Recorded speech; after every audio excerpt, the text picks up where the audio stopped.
Kader Singh मनुंगदा foreign national खरा यावरबरा हाइबगे मरोल अम यावरई हरिबा मसे मखोइने admission तौबा हाइतारे मसे मणिपुरदगे सु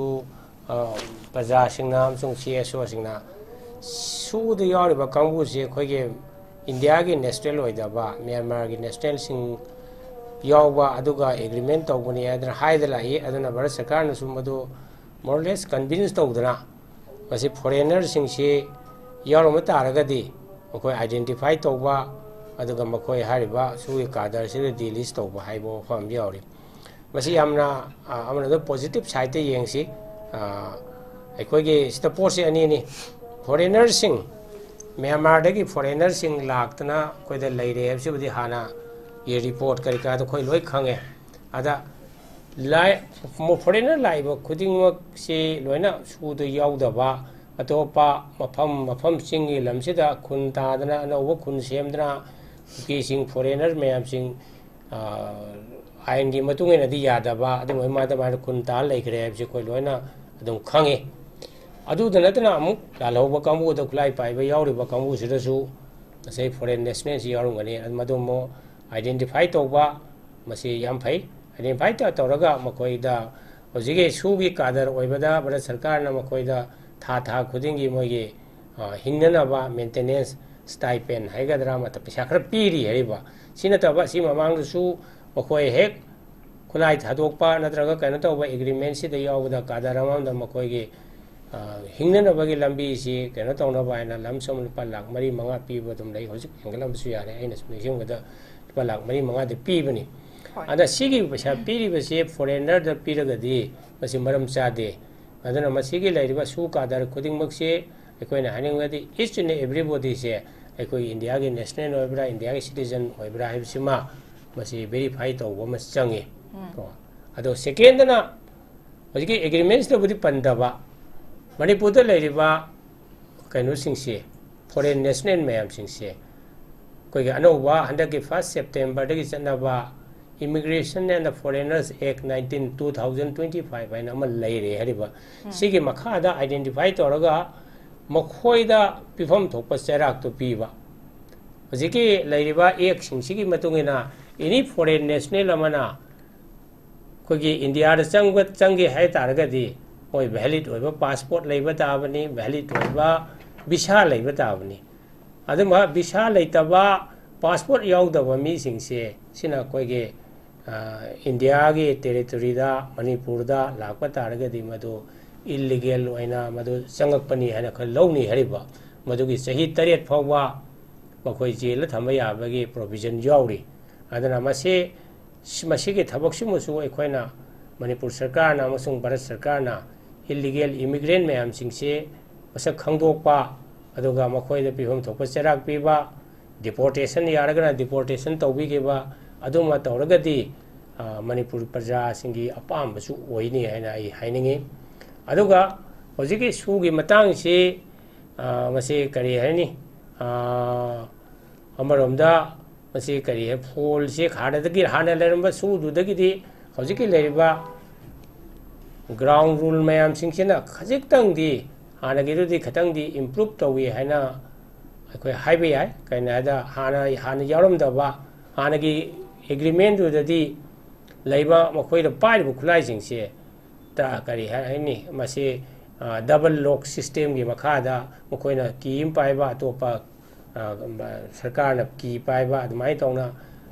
थंगदबने न लेरमनी मदो कंडीशन दो मोइना ग्राउंड रूल दो वायलेट तौरे सिदि खोय खंगे मदुदै खुलाई लौथोगा ngasai conflict sida mako yawe ji khange aduna handuki hojiki hariba BSF natraga CRPF ta masi khulai sing moina parbu khulai sing si jama tawgadabani secure hoingadabani habse masima tawragadi shanti purakpada khajek tangdi koi bateng hoigani kaina habata makoina intimidate tawriba makoina mi haliba kholiba tawri sing se khulai gi bateng na loina kana tawgani hada karbi angongda masagi wari saba peace ki process ta yawjuruba थादौगे literature के leader अमा मणिपुर की cookie सिंग चलगा खोलगा मफम याम साथीना हाटप खोप तौरीसे खुलाइदुना मपानदुना तौरीने हेरिबा अदुना मणिपुर की piece हंजलंगना ख्वाई Maru खोंथांगदी disarm tawba khulai lokthokpa not only hojiki su tonari ba kangu sinataba hojiki mari kuki gi area sida khulai paiba ate su organization su leri makhoi de gi su khulai se disarm tawba mase government yamna stern no action nama lodana law and order maintain tawna bagi damukta khulai paiba khuding maksi makhoi de khulai lokthokpa arms eki makhada makhoina illegal oina arms possession tawge damukta makhoi mathakta prosecution tawraga makhoi da pifam thokpa serak to piragadi koigi oza pabung naba kishore da lakjage maru oina oza na supan biri koi cookie jo council sina haitare koigi su agreement se yana kraba matung da cookie jo council sina koigi buffer zone kahen ba yaro habagi wafam se lakpa sina maram oraga maru oina praja singda maru oina maitai singna oza thajaba yari bra su extension ni matang se kari wafam thambini koise kanone posi ani ni agreement ani ni hariba amana sugi extension gi agreement ama atopa agreement ne amana highway se hangdokgi matang ni hariba ani je khatang tonga na su khana se hariba basigi highway open tawgi agreement sina bharat sarkar ga kukijo council ga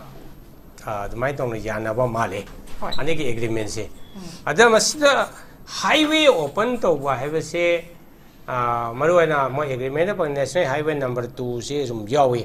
Maruana national highway number 2 se Dimapur dagi Imphal laiba masin maru ni ar som le sakhra gana koi more phaw sapagi lambi se koi national highway number 2 na koi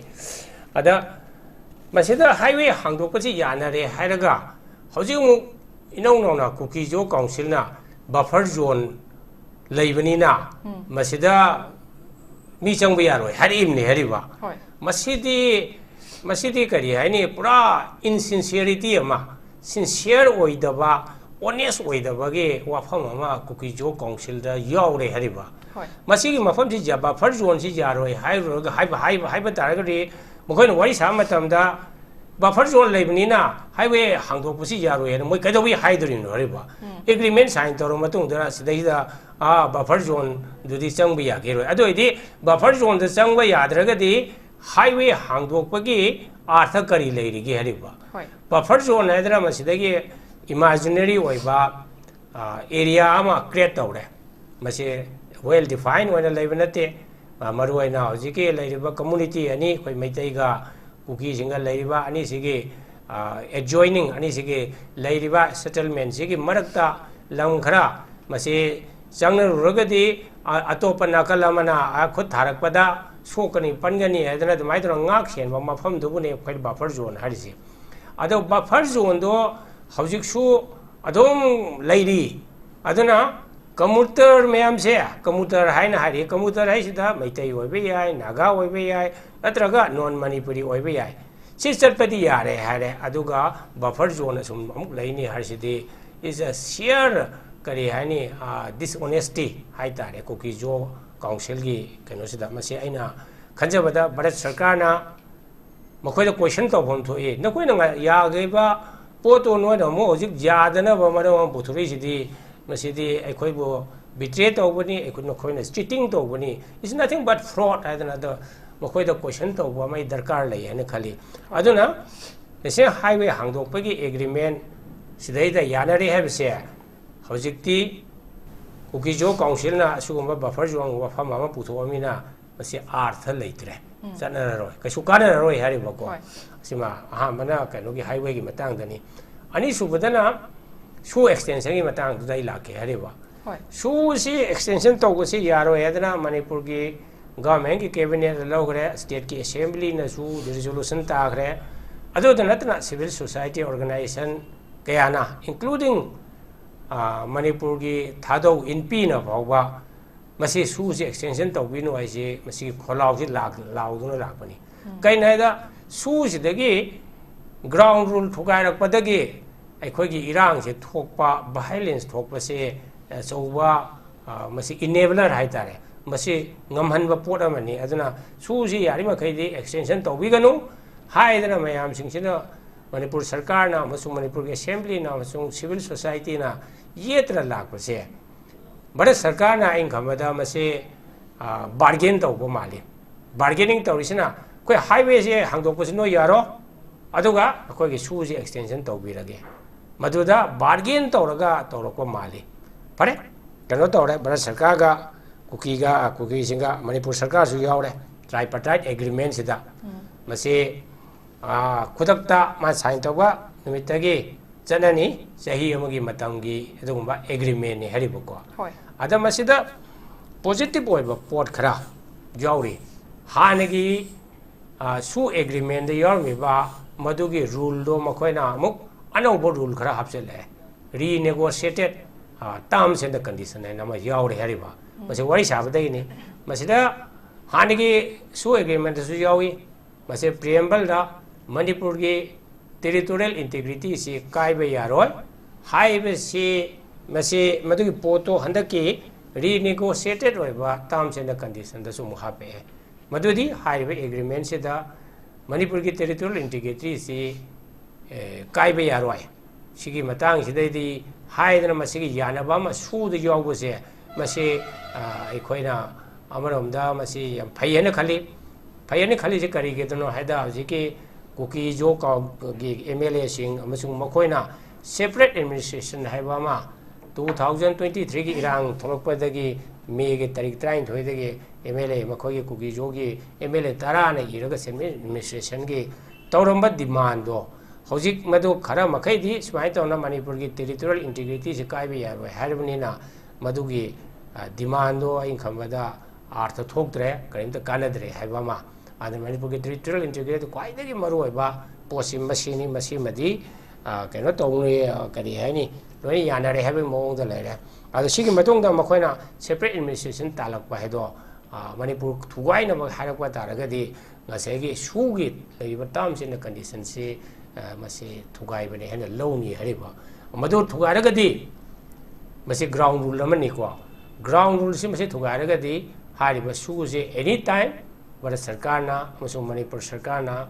kakpa yai loshin ba yai ko adugumba masi yamaro ba mani hariba ani su bada ngasagi ani se point da ngasagi agreement se da yauri se manipur problem khara leidi problem लेरिबसे problem तो कई नोइदे हाइदे Manipur problem खरा लेरि हाइबो problem से negotiation तौरगा वारी सारगा मसिगे solution पुरकनी हाइबा point मा हाइबा सु agreement से यावरी मसि फजै any problem अमा लेबाइबसे खुलाइदा वायलेंस सिनरगा मसि सोल्यूशन पुरकनबो होनरोइदबनी अदुना मसि एखोइ मसेनगी मरक्ता वारी सानरगा सोल्यूशन पुरकना होनगनी हारिबो वफम सिसु पृथ्वी पुनमगी ओइना चनबा याबा अदुगुंबा यामना मसे एक्सेप्टेबल होइबा अदुगुंबा टर्म्स एंड कंडीशन सिमसु फैयन हरसे अदुबु अखोइदा सुम जेंबदा हारिबा सि कंडीशन सि मखा सिदा कुकी जोगी कम्युन सिंग मोगी अपामबा अनिंगबा कया लेरमबा याय मोय डिमांड सोइना तौरकनी तौरसनो कछु कायदे अखोइगी डिमांड अमा तौबा हाइबसे कोई कॉन्स्टिट्यूशन ना पीरिबा मधुगी फ्रेमवर्क मनुंगदा तौबा डेमोक्रेटिकली तौबदा मधुदा मधु अरा अकायबा कसु लेते मसे चनबा एक्सेप्टेबल होइबा मसे प्रोसेस अमनी को अदुगे अतोपा मना पॉजिटिव होइबा साइटा खोइगे डिजिग्नेटेड केम से 13 के मनुंगा हंथालागा 8 हंथालानी अदुगा मखोइगे केम के मफम से खरा मसाइगे वायलेंस थोरक कदेन खनबा खोगे स्पेशली वैली ग नंगनबा मफम सिदगी खरा मनुंग हंजना चुंगनुंग बानुंगदा खरा थापना थंबसि हाइबसुमसु यारे मसिसु फै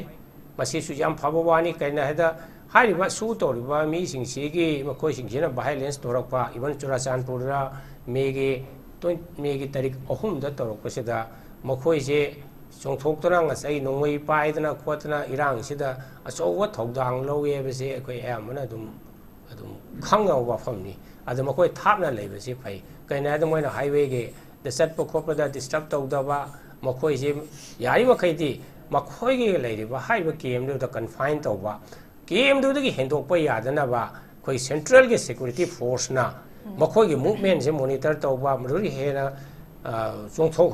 hongdok pa yaroi hadana confine tawdana madu thambsu darkar oi maduma su ai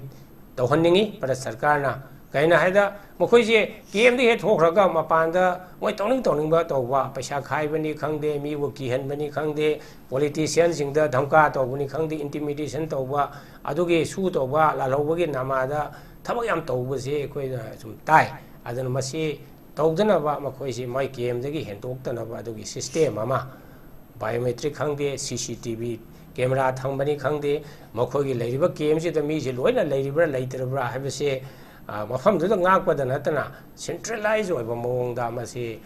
hoti CCTV gi camera ga se leirabni na masi phajana monitor tawwa atum yai ane khali sida natana amuk hena bharat sarkar na pamaga di makhoi gi leiriba kadar khuding mukse se makhoi gi chip kumba biometric chip kumba kari gumba se makhoi da where da makhoi da masada pa pahelaga makhoi gi movement ju wa tracking tawwa yai ane khali ko aduna aroi bada अमुक हेन फरेबदी गसागे कनो तौरेसे इरांग थोलेसे खुलाई पाइबा सिंग खुलाई arms पाइबसे मसिदगी मखोइसे intimidation तौबा मी हाट पतोपा तौरेसे खुलाई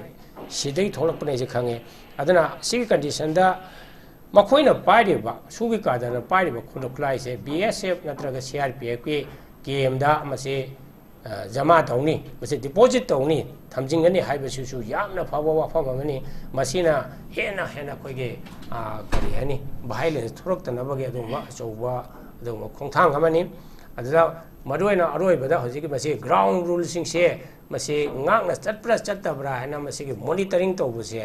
हजिकसे central की forces मैम Assam rifle खंगदे CRPF BSF state की police तदी मसे की मथौना जे खराजु सुम खुदोंग चादब खरा लेरम याय अदुना हाइब सेंट्रल फोर्सिंग सिना याम फजना ग्राउंड रूल सिंग ngakpa मसे गेम दा लेहनबा खुलाई सिंगसे फजना अंडर लॉक एंड की दा थंबा समाय तो मॉनिटर तौरगदी सुगे तयारबा कुकी मिलिटेंट सिंग जोगे मिलिटेंट सिंग ना मसागे इंटिमिडेशन तौना टेरराइज तौरिबसे मसे खरा हंधरकनी अदुना Manipur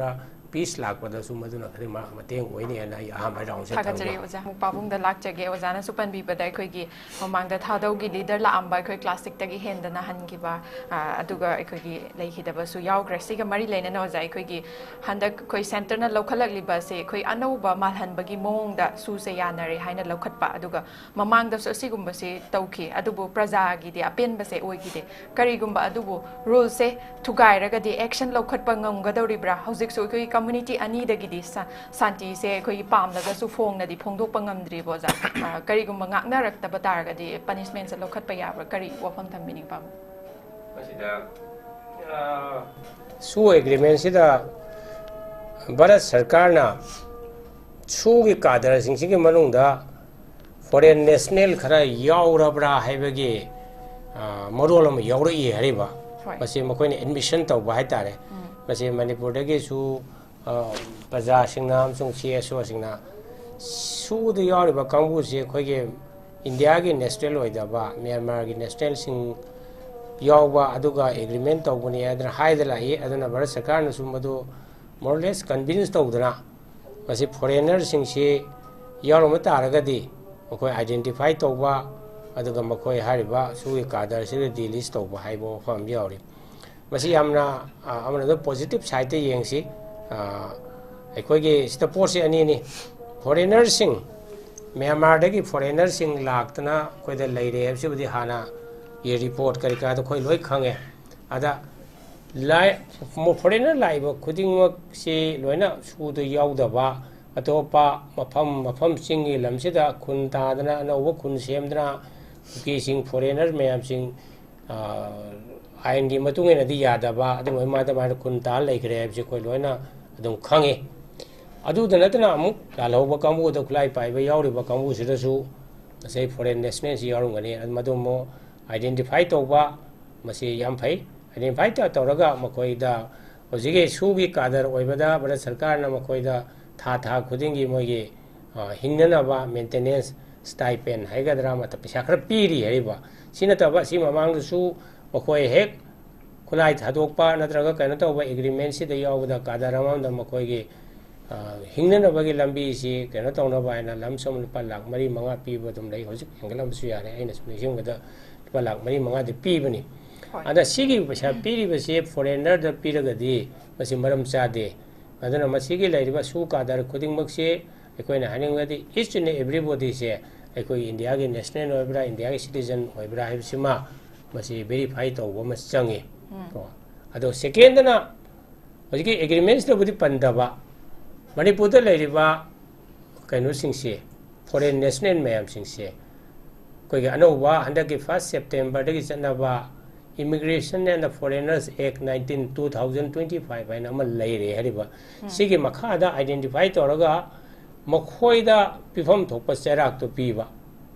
hojiki lairiba act singsi matungina any foreign national amana kogi India da changi hai taragadi moi valid oiba passport leiba tabani valid oiba visa leiba tabani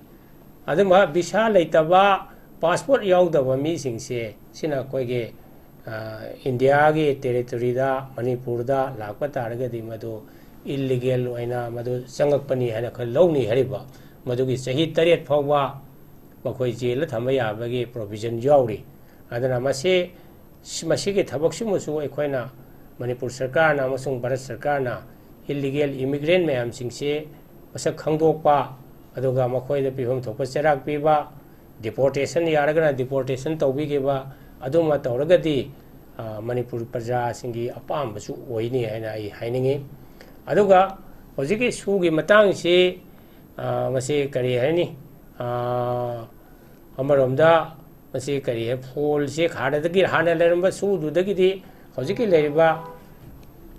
ground rule mayam singsina khajik tang di hana giru di khatang di improve tawi haina akoi haibe ai kaina da hana yaram da ba hana gi agreement du dadi leiba makoi da pai bu khulai singse ta kari haini masi double lock system gi makhada makoi na ki pai ba topa sarkar na ki pai ba admai tawna thamgadabne na leiramani madu condition do moina ground rule do baile tawre sidi khoi khange madu dei khulai longthoga ngasai conflict sida makoi yawi ji khange aduna handuki hojiki hariba BSF natraga CRPF ta masi khulai sing moina parbu khulai sing si jama tawgadabani secure oingadabani habse masi ma tawragadi shanti purakpada khajek tangdi koi mateng oigani kaina habata makoina intimidate tawriba makoina mi haliba kholiba tawri singse khulai gi mateng na loina kana tawguni hada karbi angongda masagi wari saba peace ki process ta yawjoruba thadawge literature ge leader ama Manipur ki cookie sing chalaga kholaga da matama pham do yam sathi na hat pokot pa tawrise khulai duna mapan duna tawri ne herba aduna Manipur ki peace hanjalang na ba sita kwai dagi maru oi ba khongthang di disarm tawba khulai lokthokpa not only hojiki su tawnari ba kangu sina ta ba hojiki mari cookie gi area sida khulai paiba ate su organization su leri makhoi dagi su khulai se disarm tawba mase government yamna stern oiba action nama laudana law and order maintain tawnabagi damukta khulai paiba khuding maksi makhoi khulai lokthokpa arms eki makhada makoina illegal oina arms possession tawge damukta makoi mathakta prosecution tawraga makoi da pifam thokpa cherak to piragadi shanti oina hanjalakpa sida khatang mateng panggadra haina ai aroi oina thamjage thagachre oza da so